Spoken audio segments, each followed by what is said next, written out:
Deus fala ali com Jonas, no capítulo 1, trazendo uma ordem. Jonas vai urgentemente para Nínive e prega contra ela. Mas Jonas não quis saber de ir para Nínive. Ele pega um navio ali em Jope e vai em direção contrária, indo parar do outro lado do planeta, em Tarsis. E ele foge de Deus, ele se rebela contra Deus. Ali ele enfrenta uma grande tempestade durante esse caminho e tem aquele diálogo com os marinheiros que pedem que ele clame ao Deus dele. Jonas fica em completo silêncio até o momento em que Jonas fala: olha, o culpado sou eu, pode me jogar no mar que isso vai acabar. Jonas então é jogado ao mar e a misericórdia teimosa de Deus, mesmo com Jonas em desobediência, alcança os marinheiros. Quando os marinheiros percebem que o Deus de Israel, o Deus Yahweh, acalmou a tempestade, os marinheiros que antes clamavam aos falsos deuses, no final do capítulo 1 eles clamam ao Deus, oferecendo sacrifícios e ofertas. Ok, Jonas caiu no mar, Jonas está afundando no mar, Jonas, não sei o que passa na cabeça dele, vou morrer afogado. Na hora que ele acha que não tem mais chances, vem o Uber de Deus, e vem um grande peixe e engole Jonas, e Jonas fica naquele ventre do peixe por 3 dias. Como ele permaneceu vivo ali? Através de milagre de Deus. A gente tem 3 opções: ou Jonas foi sustentado pela mão de Deus vivo ali naquele lugar apertado e cheirando a peixe, e sustentando de uma maneira milagrosa, ou de uma maneira natural, ele ficou 3 dias dentro do peixe. Natural é muito difícil, né, em termos de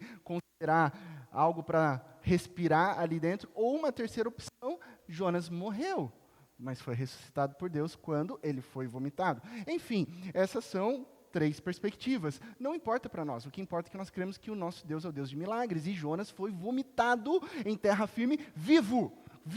Deus poupou a vida de Jonas. E mais, no capítulo 3, Deus dá uma segunda chance para Jonas, e volta a palavra do Senhor dizer a Jonas: ei Jonas, mais uma chance para você, vai para aquela cidade e prega. Jonas vai meio que batendo um pé: vou pregar mesmo, já que tem que pregar, vou obedecer a Deus. Não quero passar de novo por um peixe, né, sendo engolido, ficando 3 dias lá. Ele vai e prega contra a cidade de Nínive, dizendo: 40 dias, se vocês não se arrependerem, vocês serão destruídos. 40 dias e tudo será destruído. No primeiro dia, a cidade se arrepende. O coração do rei é convertido ao Senhor. Todos vestem roupas de saco, se arrependem diante do Senhor.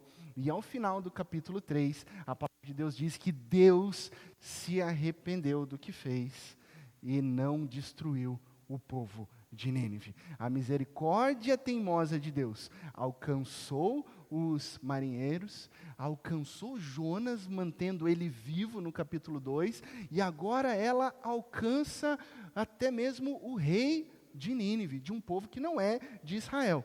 Então, do início do livro de Jonas até aqui, nós temos uma persistência obstinada de Deus alcançando as pessoas. Hoje eu quero te convidar à leitura do texto bíblico, seguindo e encerrando a nossa série no capítulo 4 de Jonas. Lemos o capítulo 1, o capítulo 2, o capítulo 3. Hoje a nossa reflexão será no capítulo 4. Abra sua Bíblia em Jonas capítulo 4, acompanhe na sua Bíblia física, se você está com ela em mãos. Abrindo um parênteses aqui, eu quero desafiar você: se você, por um acaso, não tem uma Bíblia física, converse comigo, a gente pode fazer algumas encomendas aqui para a IPPAC com um preço de custo, para que você tenha a Bíblia física, NVI, a nova versão internacional que a gente utiliza aqui. Eu sei que tem a vantagem de a gente ter o celular, né, essa facilidade maravilhosa de acessar o seu dispositivo, mas é muito importante a gente manusear a palavra de Deus. Acompanhe comigo o capítulo 4. Jonas, porém, ficou profundamente descontente com isso e enfureceu-se. Lembra que no final do capítulo 3, Deus se arrependeu de destruir Nínive. Agora Jonas está profundamente descontente com isso e enfureceu-se. Ele orou ao Senhor. Olha só, agora ele ora, né? Senhor, não foi isso que eu disse quando ainda estava lá em casa? Foi por isso que eu me apressei em fugir para Tarsis. Eu sabia que tu és Deus misericordioso e compassivo, muito paciente, cheio de amor e que prometes castigar. Mas depois te arrependes. Agora, Senhor, tira minha vida, eu imploro, porque para mim é melhor morrer do que viver. Olha só o que o profeta está dizendo.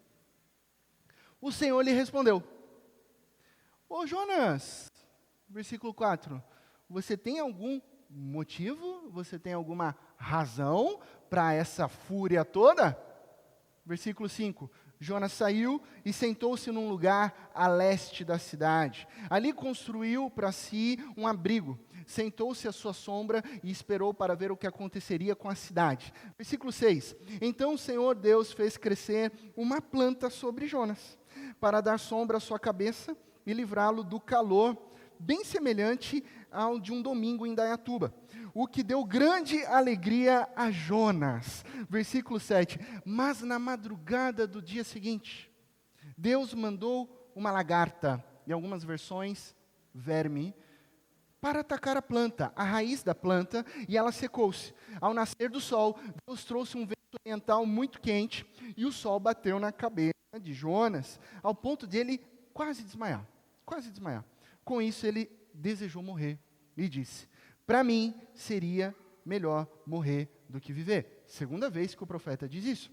Mas Deus, pela segunda vez, conversa com Jonas. No versículo 9 diz: Jonas, você tem alguma razão para estar tão furioso agora por causa da planta? Respondeu ele: tenho sim, e estou furioso ao ponto de querer morrer por causa dessa planta. Mas o Senhor lhe disse: você tem pena dessa planta, embora não a tenha podado, nem tenha feito crescer? Você não fez nada. Ela nasceu numa noite, milagrosamente, cresceu, e numa noite morreu. Contudo, Nínive tem mais de 120 mil pessoas. Olha só, agora a gente tem informação da quantidade de pessoas, tamanho da cidade, que não sabem nem distinguir a mão direita da esquerda, além de muitos rebanhos. Não deveria eu ter pena dessa grande cidade? E acaba assim. Ponto de interrogação. Feche os teus olhos, vamos orar. Ó Deus, Pai de amor, obrigado, Deus, por esse sol que brilha lá fora.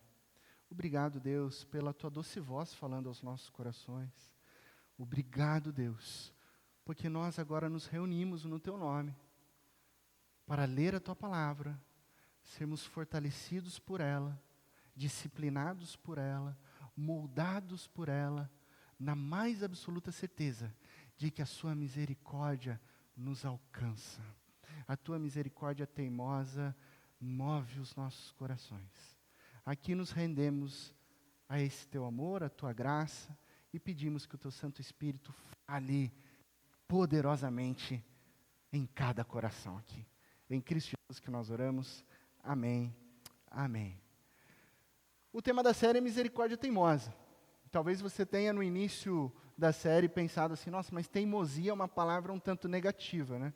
Eu não usei essa palavra no sentido negativo. Eu utilizei a palavra teimosia no sentido de obstinação, de persistência, de não desistir, porque a misericórdia de Deus, o amor leal de Deus não desiste. Ele nos persegue, ele não para, e ele alcança até mesmo os ninivitas, como a gente viu aqui na história. Qual que é a reação de Jonas diante de tudo isso? É interessante a gente parar para pensar. Ao final do capítulo 3, Deus se arrepende, poupa a vida daquela nação. Qual que é a reação de Jonas? Pode passar para mim o próximo slide? Do verso 1 ao 3, nós temos o seguinte: Jonas, porém, ficou profundamente descontente com isso e enfureceu-se. Ele orou: Senhor, não foi isso que eu disse quando ainda estava em casa, foi por isso que eu me apressei em fugir para Tarsis. Eu sabia que tu és Deus misericordioso e compassivo, muito paciente, cheio de amor e que prometes castigar, mas depois o Senhor se arrepende. Agora, Senhor, tira a minha vida e eu imploro, porque para mim é melhor morrer do que viver. Olha só a reação do profeta diante da salvação de uma cidade. ele fica descontente, ele fica profundamente descontente. Quantas vezes você, eu, nós, já ficamos irados contra Deus? Já passou em algum momento na sua história, na sua vida, em que você realmente ficou bravo com Deus? Naquele sentido de, bom Deus, você não está fazendo assim do jeito que eu queria. Olha Deus, não era bem esse caminho que eu estava planejando. Deus, assim desse jeito não. Deus, assim não dá. Eu estou mostrando a direção, o Senhor está me colocando em outra direção. E aí a gente começa a ficar furioso contra Deus. Jonas fica furioso com o quê? Observe o que o texto bíblico diz. Presta atenção na raiva de Jonas. O que deixa ele irado?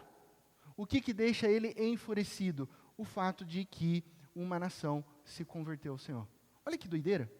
Olha que loucura. Nínive se arrependeu e Jonas fica enfurecido com a conversão de uma nação grande, de uma nação relevante. E Jonas achava, então, que ele tinha o direito de ficar bravinho com Deus. Ele obedeceu a Deus, mas não era o resultado que ele queria. Então ele fica bravo. Sabe qual é o nome disso nos dias atuais? O nome disso é religiosidade. Deus, eu estou servindo o teu nome. Deus, eu estou fazendo isso. Deus, eu estou fazendo aquilo. Mas olha, Deus, tem que ser do meu jeito. Agora tem que ser de acordo com os meus planos. Ó Deus, o cristianismo não é como Jesus diz, é como eu digo. Olha, missão não é para Nínive, é para Israel. Olha Deus, não é esse lugar, é o outro lugar. E aí a gente tenta fazer do nosso jeito. E perceba que o perigo da religiosidade são as interpretações equivocadas da palavra verdadeira de Deus, porque Jonas tem uma boa teologia. Como assim, pastor, Jonas tem uma boa teologia? No versículo 2, ele diz, eu sabia que o Senhor é Deus compassivo, que o Senhor Deus é misericordioso, é muito paciente e cheio de amor. O que é isso, senão a verdade revelada de Deus? Lá em Êxodo capítulo 34, verso 6, o próprio Deus diz a Moisés, eu sou o Senhor, Senhor, eu sou o Deus compassivo, eu sou o Deus misericordioso, cheio de amor e cheio de fidelidade. É a mesma expressão que Jonas diz aqui, é a expressão lá de Êxodo capítulo 34, verso 6. Então nós temos um profeta que tem uma boa teologia, mas tem um coração distante do Senhor. Ele tem um coração amargo. E esse coração amargo vai corroendo. Então não é sobre saber quem é Deus, mas sim sobre agir conforme a palavra de Deus. É um passo além. Eu sei quem é Deus e eu vou fazer aquilo que a palavra de Deus me diz para fazer. Quantos de nós, muitas vezes, somos e ficamos assim? Nós conhecemos a palavra de Deus, nós sabemos que Ele é misericordioso, nós sabemos que Ele é compassivo, mas nós utilizamos isso apenas numa direção a nosso favor. Olha Deus, compassivo comigo, não compassivo com eles. Olha Deus, graça para mim. Não, graça para eles não. Deus, misericórdia para nós aqui da IP Park. Misericórdia para eles não. Olha lá, não estão nem na igreja, estão tocando pagode lá fora. Nada de misericórdia para eles, não. A gente fica fazendo isso, né? Esse é o erro da religiosidade. Achar que é algo só para nós e nos levar a uma amargura, a uma corrosão do coração que não se movimenta em missão. O que leva um coração a ficar amargo como ficou de Jonas? Se a gente observar a história aqui, a ferida se transforma em ódio. Nós sabemos que os ninivitas eram sim um povo muito cruel. Eram sim um povo muito violento. Tinha prostituição naquela nação, tinha feitiçaria naquela nação, tinha sacrifício de crianças naquela nação. Então isso dói, isso machuca, mas isso não pode transformar os nossos corações em corações que odeiam, em corações que não se abrem à missão. Isso aconteceu, infelizmente, com Jonas. Uma outra coisa que leva os nossos corações a ficarem amargos é colocar as nossas preferências acima das outras pessoas. Não, porque as pessoas devem ser como eu. Não, as pessoas devem ser como o Beto. Não, as pessoas devem ser como a Isabela. As pessoas devem ser como nós aqui da IP Park, e não como o outro, não como aquele. Não, não é assim. As pessoas não devem ser como o pastor Laci. As pessoas devem ser como Cristo Jesus. Como Cristo Jesus. Um outro erro também que faz o coração ficar amargo é demonizar outros grupos, demonizar outras nações, demonizar outras culturas, demonizar outros povos. Nós somos bons, eles são ruins. Não quero papo com muçulmano, não quero papo com gente que não mora no Brasil, não quero papo com gente que não se veste como eu, não quero papo com gente que não é da minha denominação. E aí, ao invés de você criar pontes para o evangelho, você vai se fechando numa arrogância, achando que você é superior, achando que você não merece, que você merece a misericórdia teimosa de Deus, quando na verdade todos nós somos pecadores, miseráveis.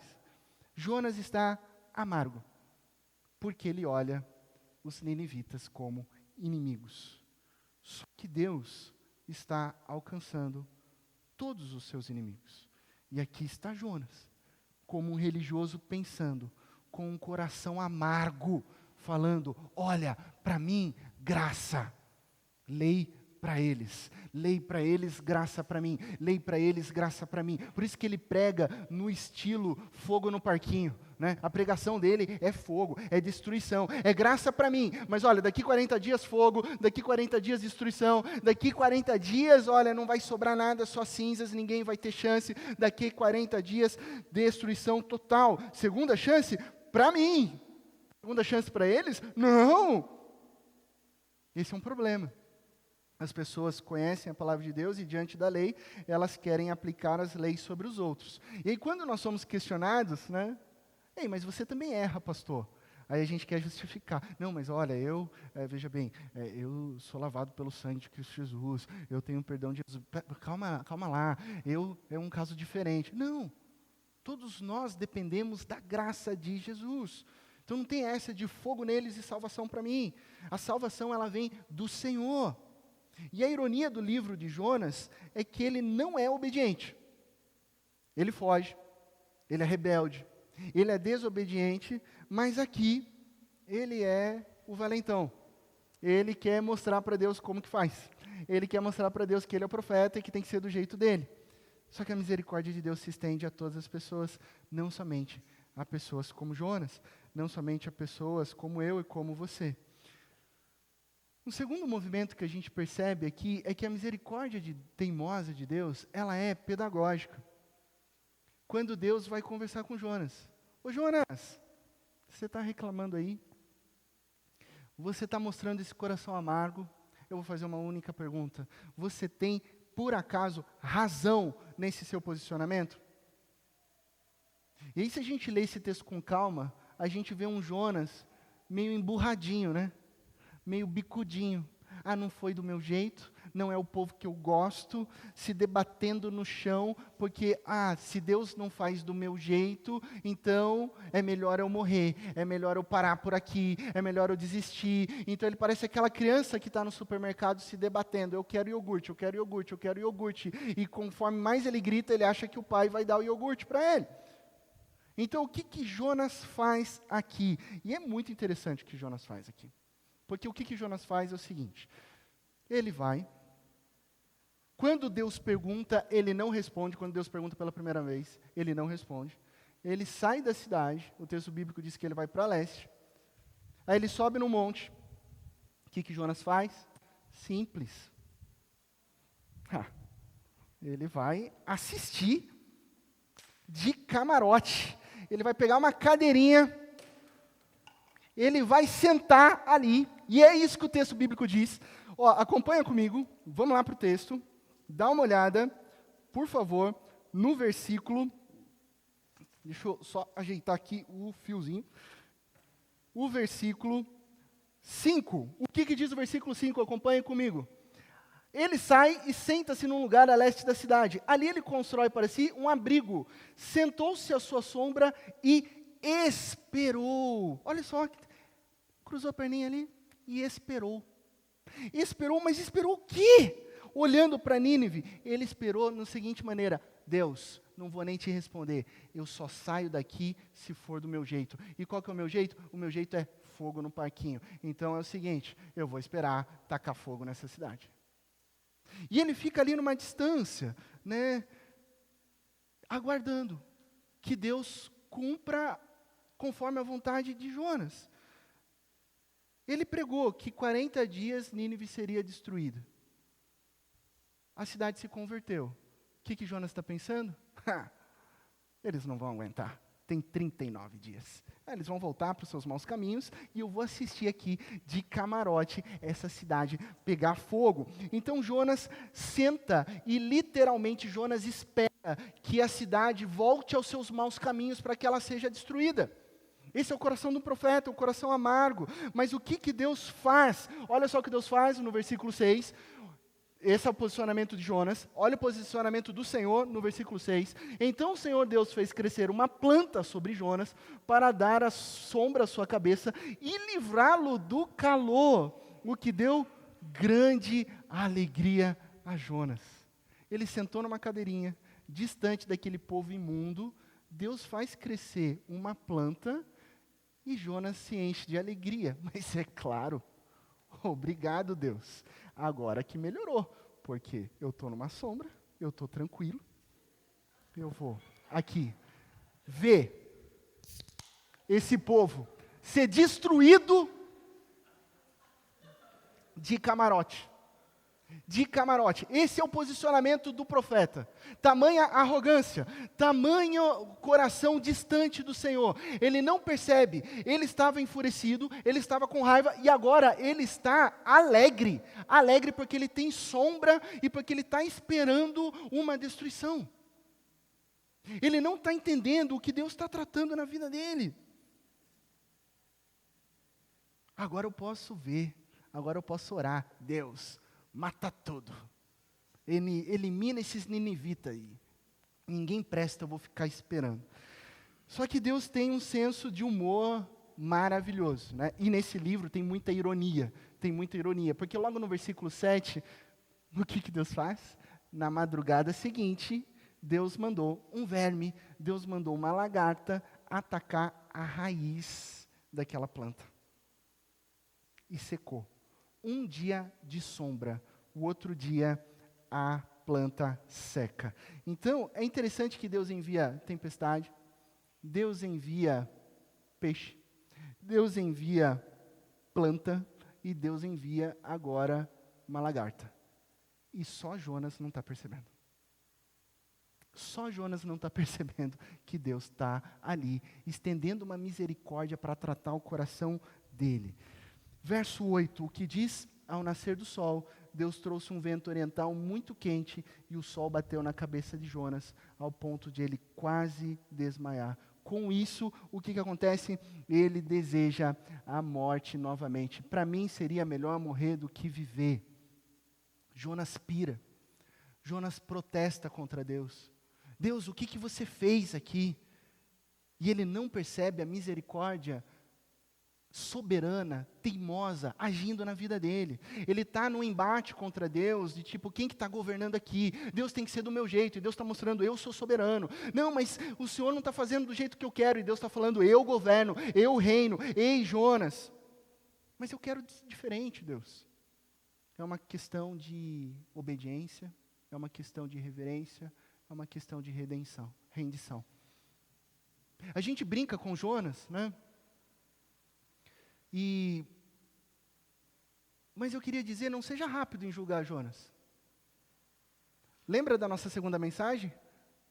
Qual foi o tema? Nós somos Jonas.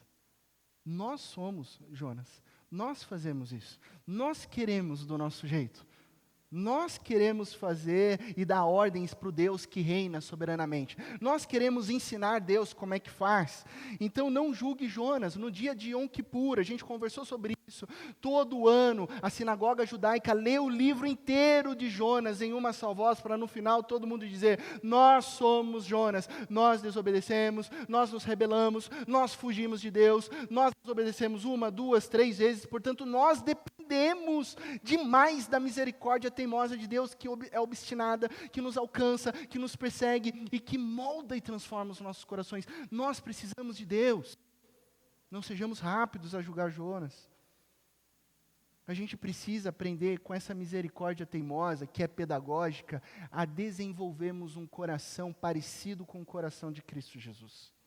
Esse é o ponto do ensino bíblico. Deus não quer que a gente se feche num coração amargo que vai se corromper, que vai se corroer, mas sim que o nosso coração seja transformado num coração mais parecido com Cristo Jesus.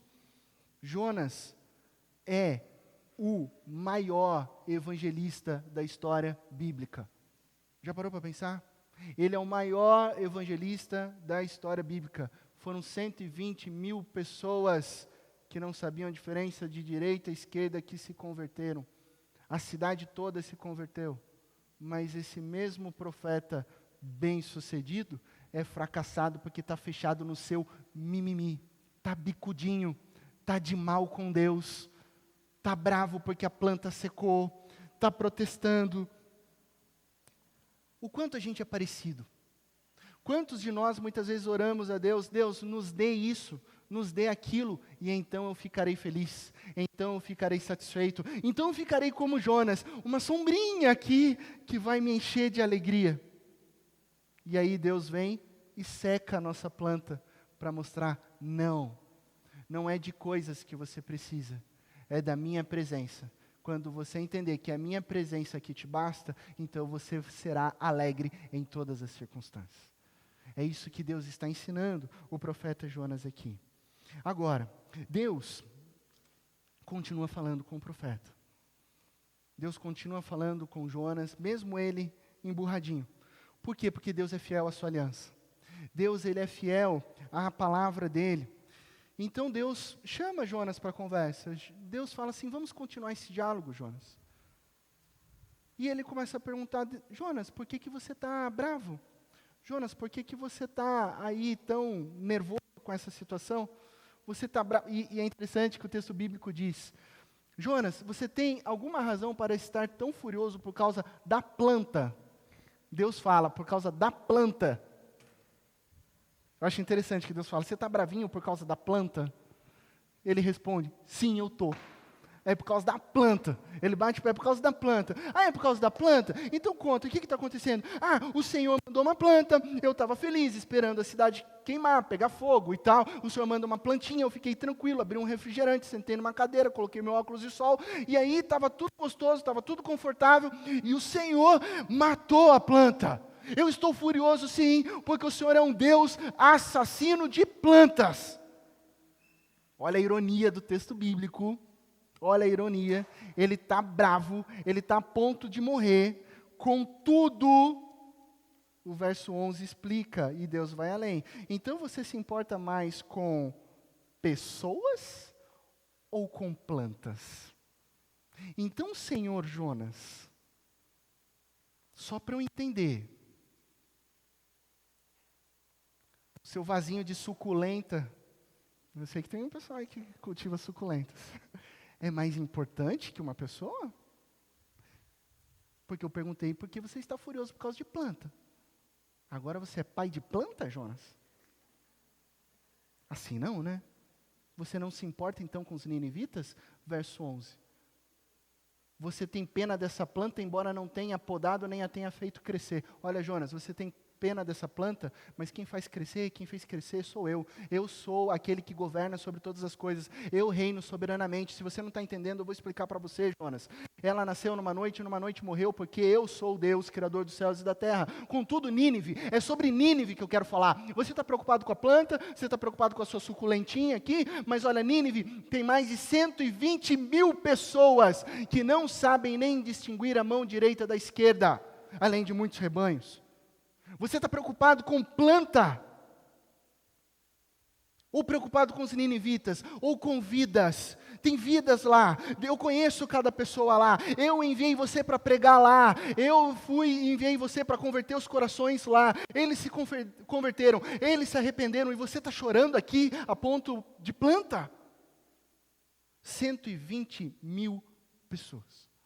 Tem um fato interessante nesse texto aqui, 120 mil pessoas. Essa expressão hebraica, 120 mil pessoas, que não sabem nem distinguir a mão direita da esquerda, ela se assemelha com alguns textos de Isaías capítulo 7 e alguns textos também de sabedoria lá em Salmos, quando essa expressão de não saber distinguir se refere a crianças. Guarda essa informação. Nós somos adultos aqui, ok? Levanta a sua mão direita. Vai lá, rapidinho. É facinho, né? Levanta a sua esquerda. Você sabe distinguir tranquilamente. Agora, se você faz isso com criança pequena, elas não se confundem? Elas não se confundem?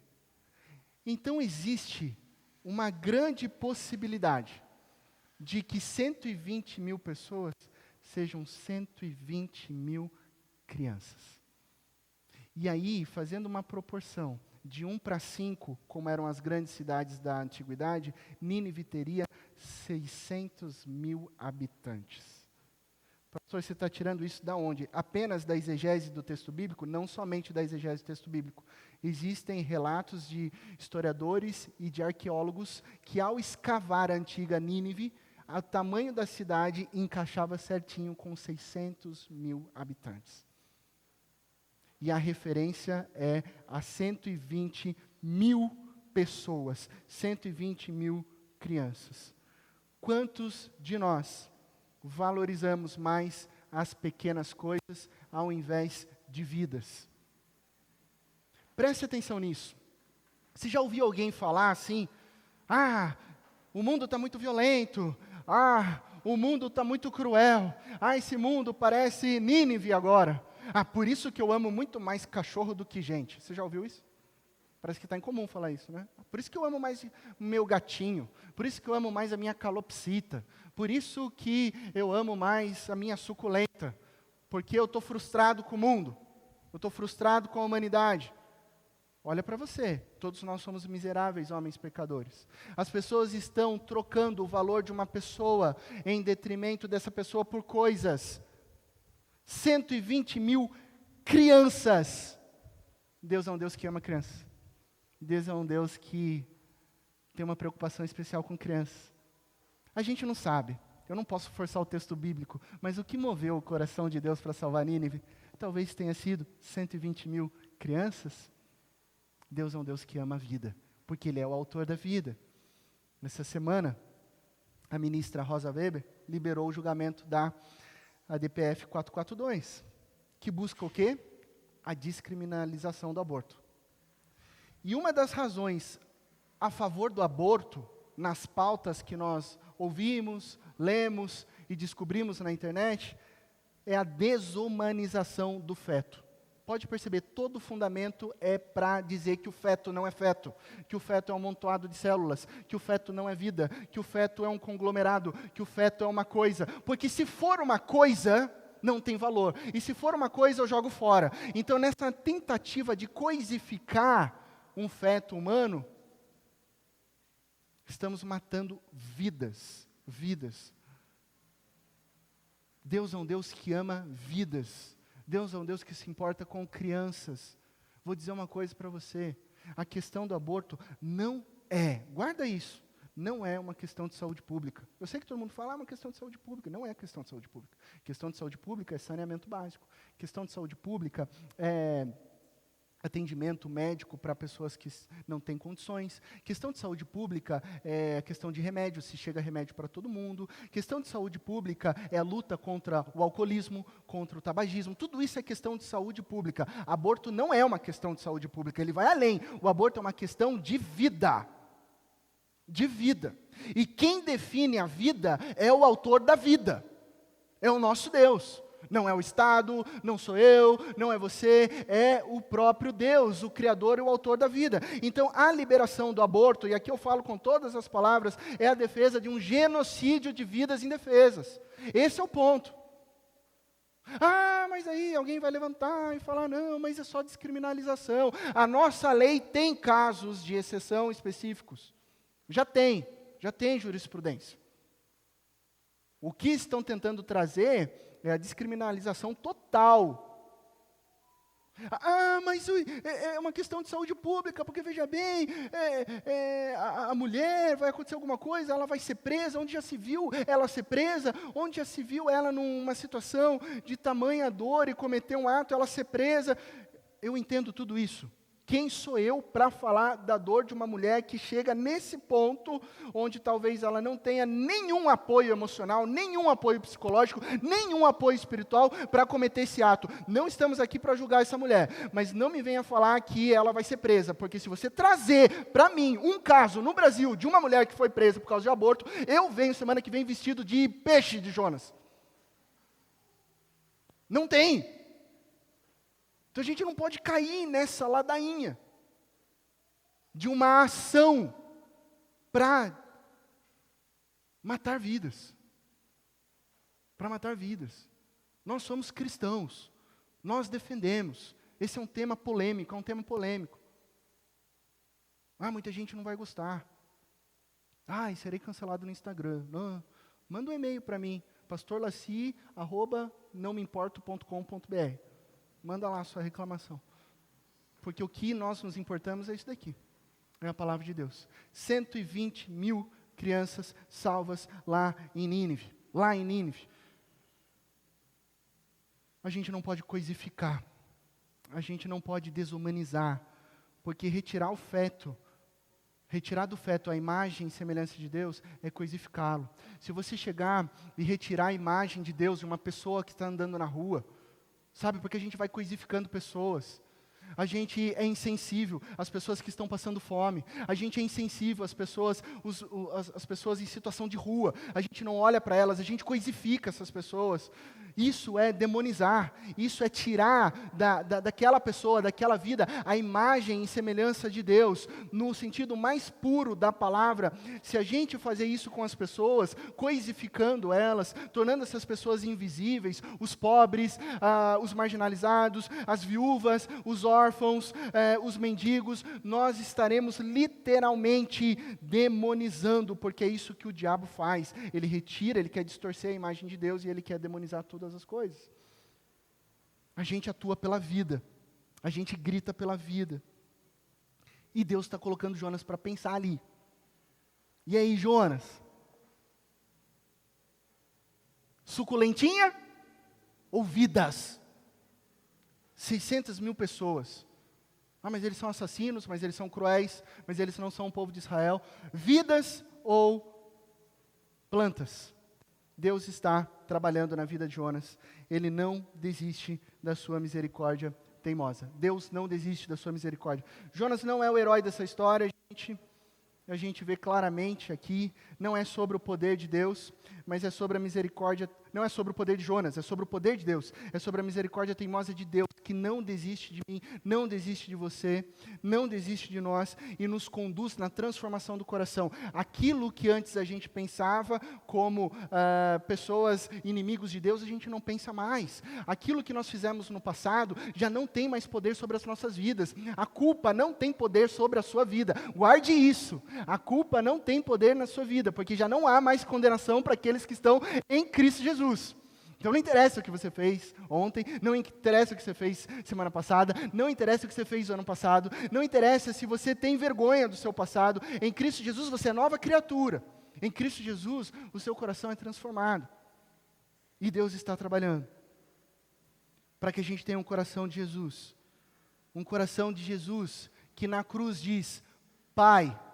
Diante dos seus inimigos, Jesus diz: Pai, perdoa-lhes, porque eles não sabem o que estão fazendo. Pai, perdoa-lhes. Pensa no pior tipo de pessoa: assassino, ladrão, enfim, o pior tipo de pessoa, diante da cruz de Jesus, gritando: assassina, mata, crucifica-o. Pensou nesse tipo de pessoa? Está conseguindo imaginar aquela pessoa terrível, assassina? Do lado dessa pessoa, estava lá o pastor Laci. Do lado dessa pessoa, está eu e você. Porque todos nós pecamos contra Deus. Todos nós precisamos dessa misericórdia teimosa. Todos nós precisamos da graça de Jesus. E a graça de Jesus nos alcança para transformar os nossos corações. Jesus nos ensina sobre Jonas. E assim eu quero terminar com o texto de Mateus capítulo 12, versos 38 a 41, Então alguns dos fariseus e mestres da lei lhes disseram: Mestre, queremos ver um sinal milagroso feito por ti. Ele respondeu: Uma geração perversa e adúltera pede um sinal milagroso? Mas nenhum sinal será dado, exceto o sinal do profeta Jonas. Profeta Jonas. Se você acha que o profeta Jonas era uma historinha, se você acha que o profeta Jonas era uma lenda, se você acha que a história do profeta Jonas era uma fábula, não é, porque Jesus está citando essa história. Pois assim como Jonas esteve 3 dias e 3 noites no ventre de um grande peixe, assim o Filho do Homem ficará 3 dias e 3 noites no coração da terra. Os homens de Nínive se levantarão no juízo com esta geração e a condenarão. Olha só o que Jesus está falando. Os homens de Nínive vão se levantar e vão condenar essa geração incrédula, essa geração religiosa. Jesus está falando com quem? Jesus está falando com os mestres. Jesus está falando com os religiosos. Jesus está falando com gente que se veste bonitinho, com gente que tem evangeliquez, com gente que lê a palavra, com gente que acha que é santo, com gente que acha que Deus só gosta do grupinho dele e não gosta dos outros grupinhos. Jesus está falando com essas pessoas e vão falar assim, ó, vocês fiquem de olho, porque é Nínive que vai se levantar no juízo com essa geração e a condenarão, pois eles se arrependeram com a pregação de Jonas. E agora prestem atenção, porque aqui está aquele que é maior que Jonas. Aí Jesus diz, diante de vocês está aquele que é maior que Jonas. Jesus é maior, Jesus é muito maior. Toda a história de Jonas, todo esse livro que a gente leu durante esse mês, aponta para Cristo Jesus. E agora Cristo Jesus diz, eu sou maior que Jonas. Jonas não se importou com uma nação, Jesus se importa com todas as tribos, povos e raças. Jonas correu de Nínive, Jesus corre em todos os confins da terra para alcançar o meu e o seu coração. Jonas tem um coração egoísta, Jesus tem um coração amoroso. Jonas deseja punição para os seus inimigos, para aquela gente que não presta. Jesus leva sobre si a punição de todos nós quando ainda éramos inimigos de Deus. Jonas ficou 3 dias dentro de um grande peixe, Jesus ficou 3 dias numa sepultura, Jonas ficou 40 dias pregando destruição, destruição, fogo, condenação. Jesus ficou 40 dias aqui ressurreto, provando que Ele é o caminho, a verdade e a vida. Jonas pregou destruição e condenação. Jesus veio, de acordo com João capítulo 3, para salvar o perdido, para anunciar a salvação, para anunciar as boas novas e trazer libertação. É o que Jesus oferece, é o que Ele é: perdão, graça, amor, misericórdia. Esse é o coração de Jesus, e esse deve ser os nossos corações, porque Jesus está sentado num trono, Jesus está reinando, Jesus está governando sobre as nossas vidas. E sabe qual que é a grande ironia desse texto de Jonas? É que Jesus está reinando. Onde que está Jonas hoje? Está lá com Cristo.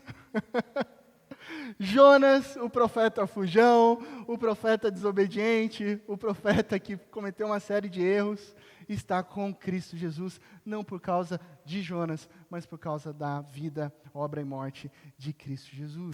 A misericórdia teimosa é fiel à aliança de Deus. Ela é maior que os erros de Jonas. Entenda que a misericórdia teimosa de Deus é maior que todos os seus erros. Todos os seus erros. A misericórdia teimosa de Deus é maior. Capítulo 1, a misericórdia teimosa alcança os marinheiros. Capítulo 2, fala com Jonas, busca e resgata Jonas. Capítulo 3, fala com o rei dos ninivitas. O rei desce do trono, porque Cristo Jesus está no trono. E agora no capítulo 4, a graça de Deus, a misericórdia de Deus alcança toda a nação ninivita. 120 mil crianças, cerca de 600 mil pessoas, todos foram alcançados pela misericórdia teimosa de Deus. Davi, você consegue voltar alguns slides só para pegar a última frase do texto? Volta 1. Aí. Porque ao olharmos a misericórdia teimosa de Deus que nos alcança e alcança todas as pessoas, eu queria que você pensasse em como termina esse livro. Não deveria eu ter pena dessa grande cidade? o livro termina com uma pergunta. Suspende. Tensiona. Não deveria eu ter pena dessa grande cidade? Quem é Jonas? Nós somos Jonas. Quando você olhar para alguém e julgar essa pessoa, quando você cometer o erro de olhar para alguém e já gerar um preconceito, lembre-se da misericórdia teimosa de Deus, que pergunta para mim e para você nessa manhã: não deveria eu ter pena dessa grande cidade? E aí, nós respondemos com as nossas vidas. Que Deus te abençoe, na mais absoluta certeza de que em Cristo Jesus todas as coisas ficarão bem. Graças à misericórdia teimosa de Deus, eu e você temos vida plena e abundante. O passado já não mais tem poder. O presente é Cristo Jesus. E o futuro está seguro na esperança. Amém? Feche os teus olhos, vamos orar. Ó Deus, Pai de amor, nós